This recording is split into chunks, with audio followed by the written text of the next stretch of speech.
Hello again, boxing fans. Welcome to the Neutral Corner, episode 108. I am Michael Montero for Boxing Monthly Magazine, and the new issue is out. I just haven't received it here yet in Los Angeles. Sometimes it takes a couple extra days to get out to us way out here in La La Land.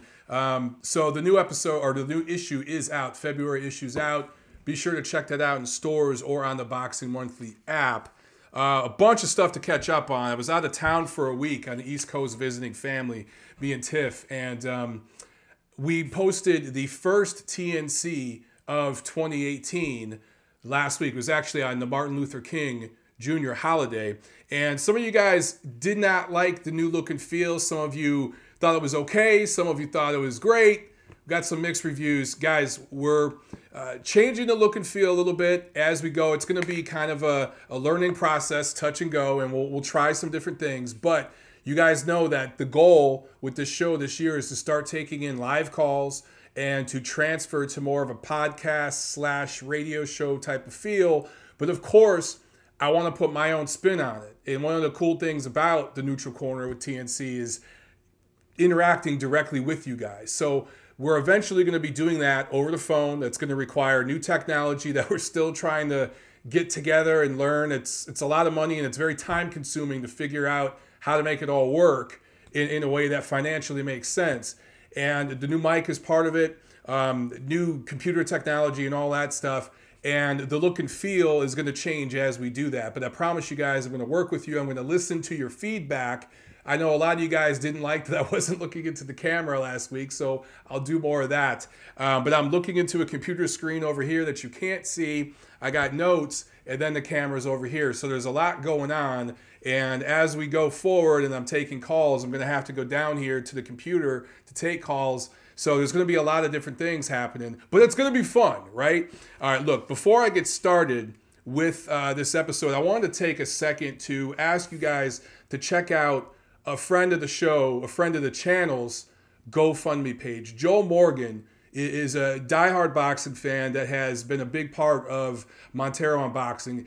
He supported our channel through Patreon, bought t-shirts. He's been an awesome supporter of the channel. And him and his wife are going through some things right now. And they just started a GoFundMe page. And I wanted to just make you guys aware of it, their situation. I'm going to put the link in the video description, and I'll post a comment below on the YouTube so you guys can see that. But Joel's wife, Christy, is going through chemo treatment right now. I believe she's in Seattle, Washington, and their insurance is paying for a lot of the medical costs. Doesn't cover all of it, but she had to travel to Seattle to get this done, and I think it's like 2 months worth of, 8 weeks worth of radiation treatment to kill the tumor. And the insurance only pays for so much. There's travel, there's lost wages. She can't work, obviously, during this time. There's going to be a lot of recovery. Only Joel can work. Guys, Joel and Christy, they've been awesome to us. I want to ask you guys to be awesome to them if you can. Please go check out their GoFundMe page. Donate whatever you can. I've talked about it before on this channel, guys. We're boxing family. That's what makes boxing, in my opinion, the best sport. It's a tight-knit group. We are a niche sport. We're not a mainstream sport. But the cool part about being in a niche sport is we're like a crazy, tight, dysfunctional, but tight family. So we take care of each other. So I wanted to ask you guys to check out Joel and Christy's GoFundMe page. All right, let's get on to some news and notes. We got a lot to talk about. All right, so I'm going to start this episode off with another poll. I posted this on Twitter right before the Spence and Peterson fight. And let's see, it reads, Thurman decision Porter and Garcia. Spence stopped Brook and Peterson. Who's got the better wins? Who's the #1 welterweight in the world right now? And so far, over 350 of you have voted, and over 70% of you say Errol Spence. Now, obviously, I'm going to be talking a lot about Errol Spence later in this episode as we review his win over Lamont Peterson last Saturday in New York. But I understand why a lot of you out there feel he's the #1 welterweight right now. Can you say he's the most accomplished? Yes and no. 2 big wins for him, 2 big wins for Thurman. And of course, I know that Terrence Crawford just entered the picture at welterweight, and I specifically left his name off my poll, and I just said somebody else because, look, Crawford, he's going to fight Jeff Horn coming up in the spring. He's going to grab that WBO title. He's going to be a player. But he's brand new in the division. We got to see what he looks like. Right now, it's Thurman and Spence. Those are the 2 top guys, right? They both have 2 big wins. So for Thurman, it's Sean Porter, who had already been beat by Kell Brook in more decisive fashion, I feel, by Kell Brook. And it was Danny Garcia, who's a natural junior welterweight, who he decision, I thought, clearly beat Garcia, but it wasn't a fantastic fight, a fantastic performance by Thurman. So 2 decision wins over those 2 top 10 welterweights. Then you got Spence, who last year travels over to the UK, beats Kell Brook, I think was coming back from behind in that fight. I thought he was behind halfway through that fight. I had Kell Brook ahead. But he comes back from behind and scores a stoppage, right? Then last Saturday, completely owns Lamont Peterson, scores a stoppage. Now on the surface, those 2 wins look superior. However, Thurman did unify titles against Danny Garcia. Danny Garcia, yes, it was at junior welterweight, but was a proven fighter who has some good quality wins. We have to give him that credit. And for Spence, he was beating Brook, coming off a loss, a bad loss where his face was shattered by Gennady Golovkin, dropping back down in weight, which is very dangerous to do. It's one thing to blow up in weight. It's another thing to cut right back down in weight after such a brutal loss. And then with Lamont Peterson, he's been very inactive. And one of the things I talked about on this show that nobody else talked about on any of the other shows, and I don't understand why, is the fact that Lamont Peterson had not fought a true prime elite level welterweight yet. Lamont Peterson simply hadn't. David Avanesian doesn't count. And the Danny Garcia fight doesn't count. That was at a catchweight. And as I said before, Garcia is a natural junior welterweight. So the 2 wins for Brook look really, really good. I'm excited. But I still, by default, rate Thurman number 1 at welterweight, even though I probably would favor Spence to beat Thurman if they were to fight right now. But when you consider not just those 2 top wins, but all other credible wins Thurman has against B-level, second-tier welterweights, guys like Collazo and Collazo, is it Collazo or it looks like Collazo, but it's Collazo, right? Guys like that. I think you have to rate Thurman number 1. He's been around a little bit longer, done a little bit more. So he's still the number 1 welterweight, and I got Spence right behind him. If they were to fight today, I would favor Spence, though. I know it sounds crazy. It sounds, moronic for me to say it that way, but you still got to respect what Thurman has accomplished and put him at number 1. Now, everyone's saying they want to see these 2 fight right now, and I would love to see it as well, but I've been telling you guys, and I'm going to continue to say it, they're not going to fight each other till next year at the earliest time. If I am Al Heyman, Sam Watson, the folks at PBC, here's what I want to do. I want to get Spence back in the ring in a stay busy type fight this summer in Dallas, in a venue that seats maybe 10, 12,000, or maybe it's a bigger venue, but you scale it down to about 10, 12,000, get Spence on a fight on network TV, whether it's Fox, CBS, whatever, this summer. And then you get, Thurman's probably going to be back, I think in April, May, somewhere in there. His fight should be announced soon in the next week or so by PBC. And then get him in the ring again in the summer. Get Thurman back up to shape, right? And then have these 2 fight on a late fall card, November, maybe it's December, on Showtime, on the same bill. Take it to Showtime, take it to Barclays where you got that guaranteed money coming in from that deal they have with the venue, and of course with the Showtime franchise money coming in, and have them on the same card. Have Thurman fight in the main event, and have Spence fight in the co-main, and have them announce right then and there their eventual fight next spring. That is the way this should be done. That is the natural order of things if I had it my way. Will it go down that way? Probably not. I hope so, but probably not. Either way, right now, Errol Spence looks like the goods. And like I said, we'll talk more about him later. First, some more quick news and notes. For those of you who remember the show The Contender, the reality series that I think ran for 3 or 4 seasons on various networks, It started on network TV, and then it went off to cable somewhere. I can't remember if it was ESPN or whatever. Well, apparently that show is coming back on the Epix network, EPIX. Epix has invested in boxing sparingly here and there over the years. It's kind of a fringe cable network. I didn't even know if they were still around. I think it's a movie channel like an HBO or a Showtime, just a smaller one. And I remember years ago, I mean, this got to go back 10 years or more, they showed some of Vitaly Klitschko's fights over from Germany. I can't remember exactly which ones. I mean, it might have been this fight with Shannon Briggs or something like that, where they paid for that, for the foreign TV rights to show that, and you had to order Epix to see that fight. And I remember they were doing free trials where you could go online and sign up for free Epix for a week so you could watch that fight. And a bunch of boxing fans that I knew ordered it for a week so they could see this Vitaly Klitschko fight, then canceled it. So I don't know how this is going to work, but I do know that there's going to be 12 episodes. Apparently there's going to be 16 fighters on 2 teams competing against each other. So for those of you who liked the Contender, apparently it's going to be a new and improved version. They're going to focus more on the fighters' backgrounds and stories and less on the wacky little reality show competition aspect of it and get right to the fights. Okay, since last time, a couple of heavyweight fights that I told you were coming up, they've been confirmed, and they're both in March. So March 3rd, Deontay Wilder and Luis Ortiz, who have started their VADA testing program. That fight's happening on, they still haven't announced a network, but it's going to Showtime, and that's going to be at Barclays. And then March 31st, Anthony Joshua and Joseph Parker, and that's going to be over there in the same arena that AJ did a huge crowd of, I think 76,000 against Carlos Takam late last year. So from what I'm hearing, the Barclays tickets for Wilder Ortiz are already way overpriced. They might sell 10,000.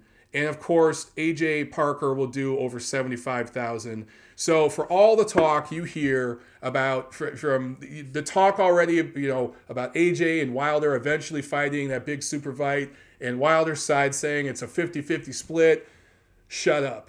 It's not. And that fight doesn't need to happen in America either. It should happen over in the UK. If it does happen in America eventually, and that's another one that's not going to happen until 2019, mark my words on that. If it does come here, it's going to go to Vegas because the big whales will prop up money. Okay, cool. Still, Wilder's not even going to sell 10,000 tickets for the biggest fight of his career, the biggest challenge of his career against Luis Ortiz, and AJ is going to fight Parker and do another 75,000. So, look, the 50-50 talk, guys, obviously that's just fluff to kick the can down the road so they continue to negotiate this thing. That fight, if these guys are successful, and I do think they will be, I'll be talking about those fights obviously more in coming weeks and months. That fight, it's going to be more of a 65-35, 60-40 split when it eventually does happen. Okay, another fight that just came together. Billy Joe Saunders, off the win of his career against David Lemieux late last year, will be fighting Martin Murray April 14th at the O2 Arena. For Murray, since that TKO loss to Gennady Golovkin back in 2015, I think it took Gennady about 11 rounds. It might have been 12 rounds. Got stopped late in that fight. He has fought as low as 159 pounds since then. He's fought as high as 172 pounds. He last fought at 168 pounds against Arman Tarosian last September. He has no business being in a title fight. He hasn't done anything to earn it, especially at middleweight. But look, for Saunders, obviously this is the kind of fight he was going to go right into. For all the talk about going to Jacobs or Canelo or Golovkin, we all knew that wasn't going to happen, especially Jacobs. It's going to be this type of fight right now. And you know what? For him and Frank Warren, his promoter, to cash in a little bit off that big Lemieux win, I get it. Why not? The other guys that you're targeting, the money guys in the division, which is Canelo and Golovkin, their fight's going to be announced in the next couple weeks, their rematch. So that's on ice for right now. So stay busy. Fight a guy like Martin Murray, who has a name, especially over there. I think it'll do pretty good business. It makes a lot of sense. All right, now a fight that is being rumored, and a lot of you guys have asked me about, so I have to opine. Vasyl Lomachenko and Manny Pac-Man Pacquiao at 140 pounds. Obviously, this is a ridiculous freak show type of thing, at least at this point.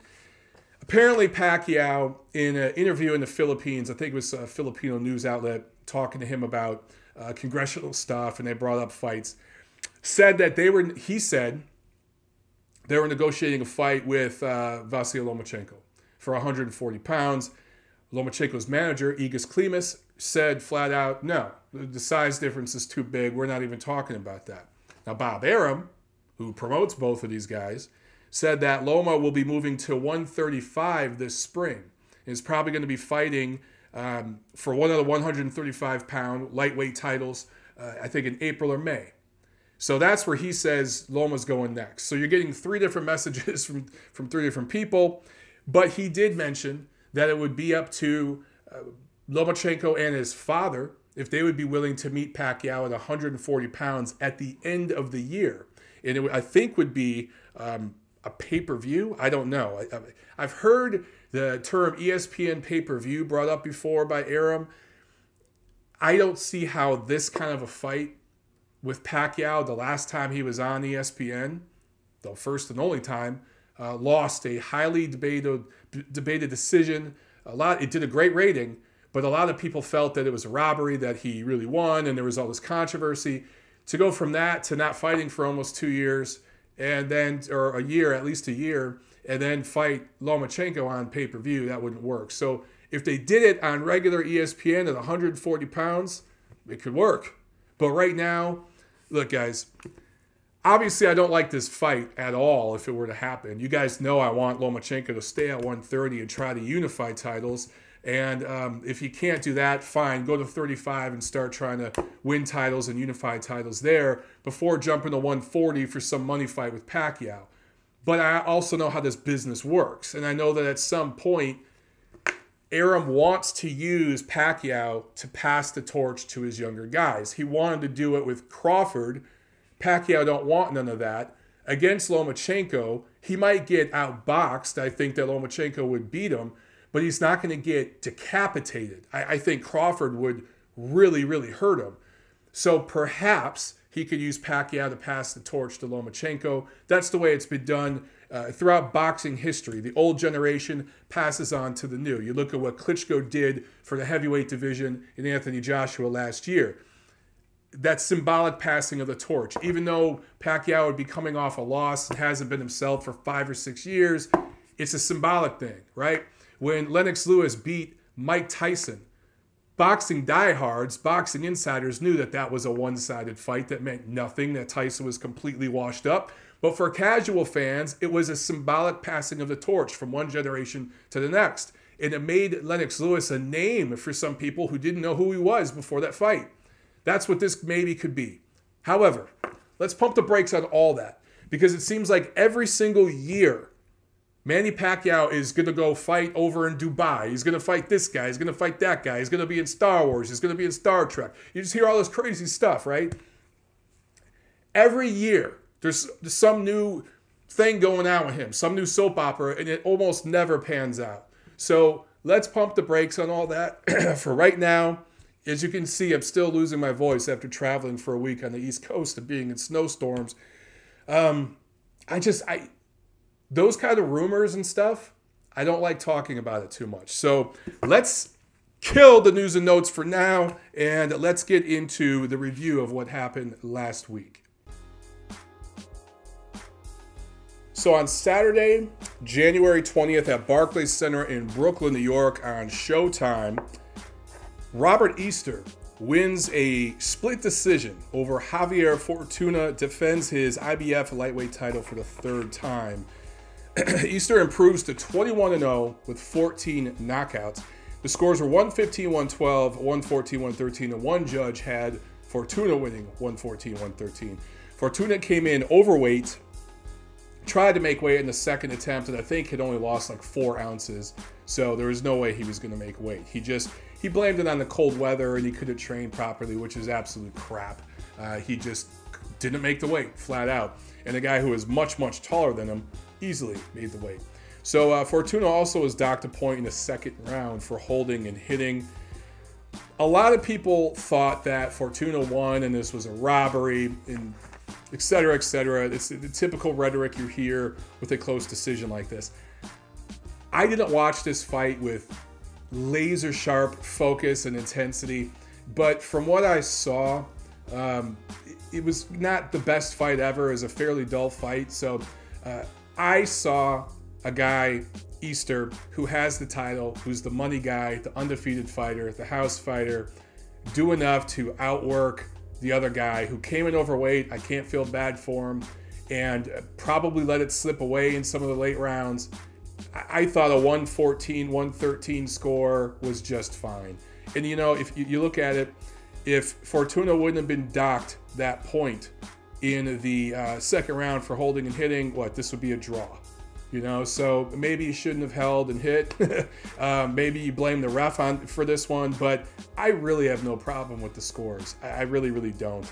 But for Robert Easter Jr., who seemed to get a pass after struggling a little bit with Denis Shafikov in his last fight before this one, for whatever reason, this fight really, really exposed him in the eyes of a lot of people. And they're seeing what some of us have been saying for a while now. They're finally seeing it. This guy just isn't that good. He doesn't use his size very well, his length very well. His father trains him. And we've seen these father-son trainer-fighter combos a million times. Whether it's a father, an uncle, a family friend, whatever, it can get guys to a certain level. And Easter has gotten to a certain level where, you know, he's a top 10 lightweight. Maybe you can make the argument a top 5 lightweight right now. Maybe. Depending. I mean, we don't know what Garcia is going to do, if he's going to come back. Lomachenko is coming up. We don't know. But top 10 lightweight, certainly, probably top 5. Okay. But elite, no. He's struggling with guys like Shafikov and like Fortuna, who he was so much bigger than, had so many advantages over, literally could have just boxing 101, beat them that way to win comfortable decisions, maybe even set up knockouts if he used the jab correctly. He's not learning more, right? He's peaked and plateaued with his father. It's up to Robert Easter Jr. to make the decision to leave Ohio. I think he's a Toledo, Ohio guy, and I believe he trains out of Ohio. He needs to leave Ohio. He needs to come out west. I would recommend Los Angeles, but you could go to Texas and get really, really good work. And there's a lot of PBC guys down there in Dallas and Houston that he could get great work with. Some good things happen in those gyms with the Charlos and Spence. Or he could come out to LA, but it won't be as friendly for him out here. So he's got other options, but he needs to go somewhere and get with another trainer to teach him more. He's only, 26 years old? Yeah, Easter's 26 years old. He really, really could develop his skill set. It's not too late. He could turn into something here. He's got some skills. He's got some natural advantages. The dude's 5'11", and he makes 135 pounds. He might top out at 140. He's never going to be a big power puncher, but with that length at 135, 140, he can do some stuff. He's never going to be an elite pound-for-pound level fighter, but he can continue to learn. But it's obvious the dude's plateaued. So, look, he was dropped by Richard Comey in his title-winning fight back in September of 2016. Gave up way too much ground against Shafikov and Fortuna. No improvement. But for those of you crying robbery, look, Easter landed 130 of 567 punches for 23%. It's according to CompuBox. Fortuna landed 120 out of 487 for 25%. Jabs. Easter landed 10 jabs in this whole fight. 10 jabs. Fortuna landed 7. 7 jabs. Now, here's the difference. Easter threw 184 jabs, and Fortuna threw 46.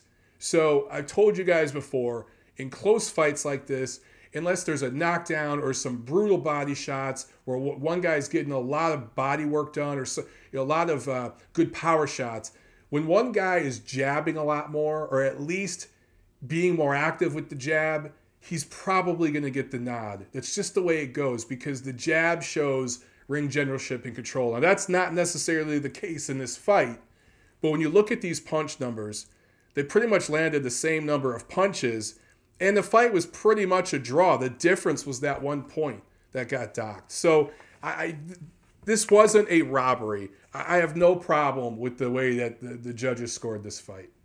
And in the main event, Errol Spence improves to 23-0, 20 knockouts with a 7th round retirement win over Peterson, the first defense of his IBF welterweight title. For those of you asking about drug testing, man, my voice is going. For those of you asking about drug testing, and look, Spence is one of those guys because of the way he's built and because of his nipples, and it sounds silly, but people are going to ask questions. It is the performance-enhancing drugs era. I get it. There was no VADA testing for this fight, but there was USADA testing. And both fighters were tested multiple times throughout camp. So there was some drug testing. Do I like USADA as much as VADA? No, but USADA is much better than nothing. So I think everything was on the up and up, guys. And Spence has never been, he's never failed a test. So you can throw out accusations all day, but it's just accusations. You can be suspicious all day, but that's not proof. Guy was tested multiple times for this fight, as was Peterson, who has failed drug tests before, and both guys passed with flying colors, at least at the time I'm recording this video, what's been reported by USADA.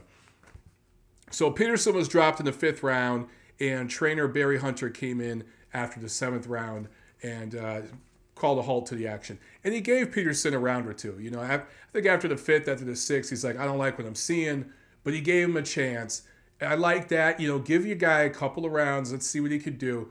But the writing was on the wall. And I told you guys before, I've been saying it for a few weeks now, actually since this fight was signed, that, this is one that looked really competitive at first, but when you really started to think about it, all the X factors I brought up, I didn't really see this as a competitive fight. Good, solid first defense for a young titleist like Spence. Good opponent. Professional, crafty fighter like Peterson, who's very experienced, hasn't been very active, but good quality opponent, good quality defense. But the fight pretty much went the way I thought it was going to go. I thought that the first round, maybe the first round or two, Peterson was going to show some angles, some spacing that, gave Spence something to think about. I think he tried to do that, but nothing worked. He was simply in there with a guy who is so much bigger and stronger, more athletic, and could just punch right through him. There was nothing Peterson could do to keep Spence off. And by the 2nd round, this was a completely one-sided fight and a beatdown. And I said it was going to be a wide decision win for Spence, or probably, more likely, a late round stoppage. And that's what we were going to get. We were going to get a late round stoppage naturally if Barry Hunter didn't step in and call a halt to the fight. So, good, impressive win. This isn't to say that I'm not impressed with what Spence did. I am. It was an impressive performance. But the fight went like I thought it would, So what is next? Now, for Spence, he called out Keith Thurman. What I love, he called Keith Thurman, instead of one time, he called him sometime. I thought that was awesome. I thought that was great. And he really called out the whole division. But as I talked about in the top of this episode, it's not happening anytime soon. The best thing that PBC, Al Heyman, Spence's whole team can do is get him in the ring twice more this year. It's not going to be against big names. This is kind of the situation that Gennady Golovkin was in 2015, 2016, where he was exciting. He was getting fans excited. He was knocking guys out. He was calling out the names. The names didn't want him, at least not yet. And for promotional reasons, political reasons, network reasons, all kinds of stuff, he couldn't get the guys he wanted yet. So what did Tom Loeffler and Gennady Golovkin do? They stayed busy. They kept fighting 2, 3, 4 times a year, right? And that built up the profile, and it eventually got the risk-reward ratio in the right place to where Canelo Alvarez and Golden Boy Promotions wanted to step up and fight him. That's what you got to do if you're Errol Spence. Get in the ring again this summer. It needs to be in Dallas. The dude has fought, I think, once in Dallas. That is not, it's not logical. He needs to fight again in Dallas this summer and then fight again in the fall. I think one fight this year at least, and preferably the Dallas fight, needs to be on network television. And so what if it lasts only 2 or 3 rounds? The fans there in Dallas, they don't care about that. I was here at the Forum when Gennady Golovkin fought who was, I can't remember the mandatory, Dominic Wade. The fight went, what, 2 rounds? The fans at the Forum couldn't care. They were screaming. They were happy they got what they wanted. That's exactly the type of atmosphere that Errol Spence needs to have in a fight in Dallas on CBS, Fox, one of those. And then you bring him back on Showtime at the end of the year against a top opponent, like I said, preferably on the same card with Keith Thurman to set up their future fight in 2019. That's what should happen. The ceiling is unlimited for Spence. 28 years old, 5'9", southpaw, huge ceiling, right? Should fight twice more this year. If that happens, this kid could be, depending on how things pan out, a candidate for Fighter of the Year. If he fights 3 times this year and scores 3 exciting knockout wins, does big ratings, sets up a big fight with Thurman next year, he's going to be a Fighter of the Year candidate. That's a big deal, man. So hopefully him and his team do the right thing. Also on the undercard, Marcus Brown and Anthony Peterson, Lamont's brother, scored wins. And that's pretty much all that happened last week, guys. We got a couple of cards coming up this week. Let's get into the preview.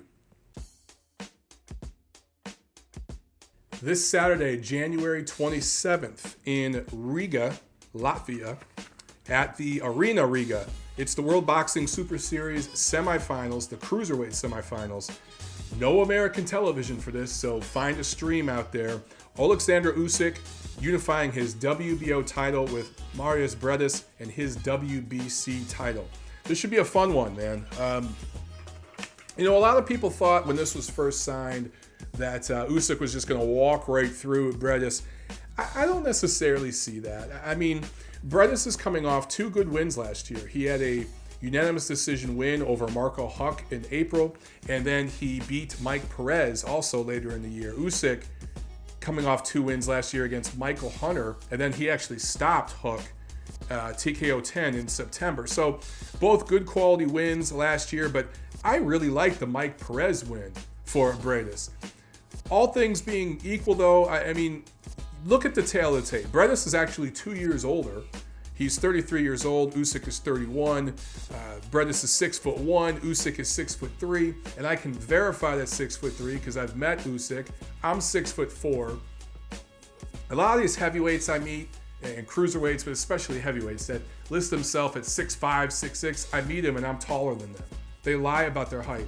Usyk is a legit 6'3". He really is. He's a good-sized cruiserweight. 78-inch reach, too, so he's a good-sized cruiserweight. But let's see, 13 wins, 11 knockouts. Briedis has 23 wins, 18 knockouts.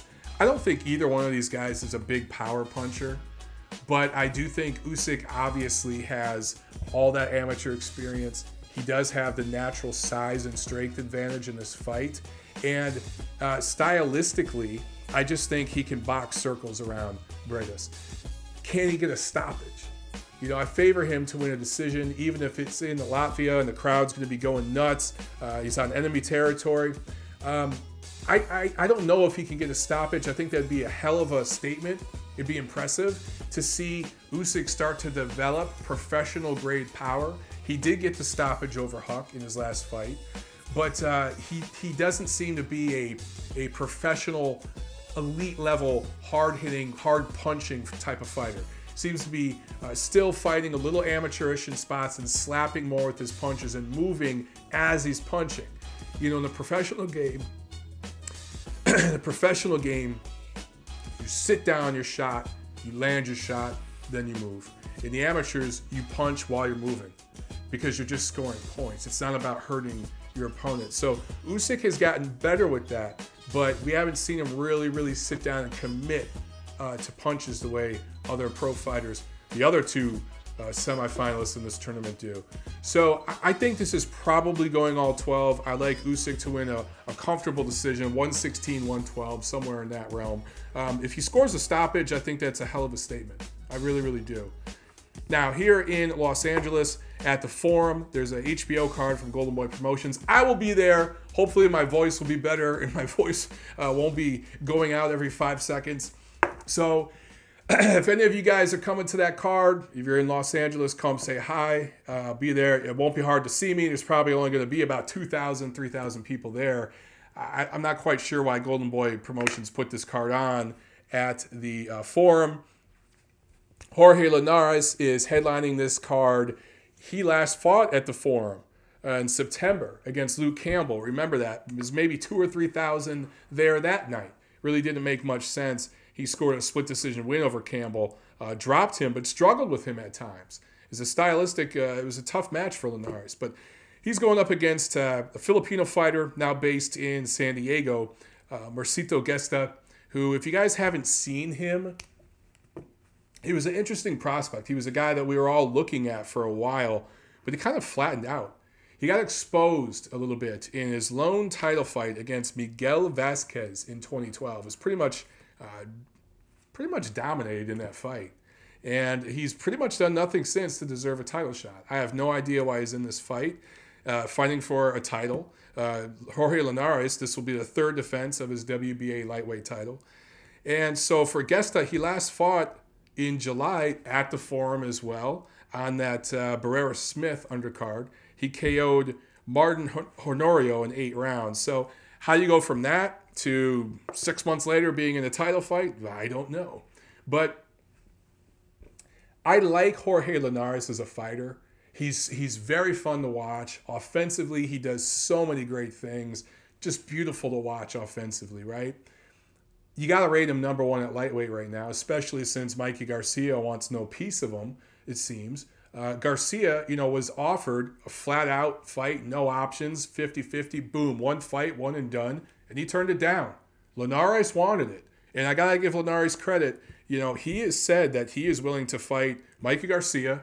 He said that he's willing to fight Vasyl Lomachenko. And I think that fight might really be a possibility toward the end of this year. But some people out there want to say Linares is pound for pound. And they have him on their pound for pound list. Guys, I'm sorry, but when you look at this guy's resume, look at the opponents. Going back just to 2014, if we include Gesta, you got Gesta, Campbell, who I mentioned, Anthony Crolla twice, Ivan Cano, Kevin Mitchell, Javier Prieto, Ira Terry, Nojito Arakawa. That's not pound for pound. It's just not. So very, very impressive that he's traveled. He's fought over in Japan, the UK, America. He's traveled. I give him credit for that. He's a well-traveled fighter. He stamps that passport. He will take challenges in that respect. But he hasn't, and I don't know if it's him and his management or if it's just the fighters don't want to face him. He hasn't been able to get those top challenges. So obviously I like Linares big in this fight. Gesta has been not stopped, but dropped a couple times in recent fights. I think Jorge should be able to chop him up with his speed and his counterpunching and stop him late. Even if it's an accumulation, a corner stoppage, they throw in a towel, the ref stops it, even cuts, something like that. I could see that happening. But it could go all 12, and Linares wins a wide decision. Either way, I do think it'll be an entertaining fight. What's next for this? Or what's next after this for Linares? Is it Robert Easter? Can a fight like that be made? Robert Easter has called out Linares before, at least on social media. I'd be interested to see that. I would favor Linares, but I'd love to see it. It'd be unification. Could it be Lomachenko? If he does move up to 135 and gets a win in the spring, could a fight be worked out between Lomachenko and Linares late this year? Grandpa Bob, can he work with Eric Gomez and Oscar De La Hoya, make that happen? I think they could. So there's options there. I'd be interested to see it. Also, Lucas Matthysse fighting for the vacant WBA welterweight title against a Thai fighter, Tawa Karam, who is 38-0 with 28 knockouts, but this will be his first fight outside of Thailand. He has never fought anybody with a pulse. So, looks awesome. Huge fighter, way, way bigger than Matthysse, who, remember, is really a junior welterweight, right? He's moving up in weight recently. So, and then, for for Matthysse, since that KO loss to Postal in 2015, no fights in 2016, came back last year and KO'd Emmanuel Taylor. It was last May, TKO 5. That was his first and only fight at welterweight.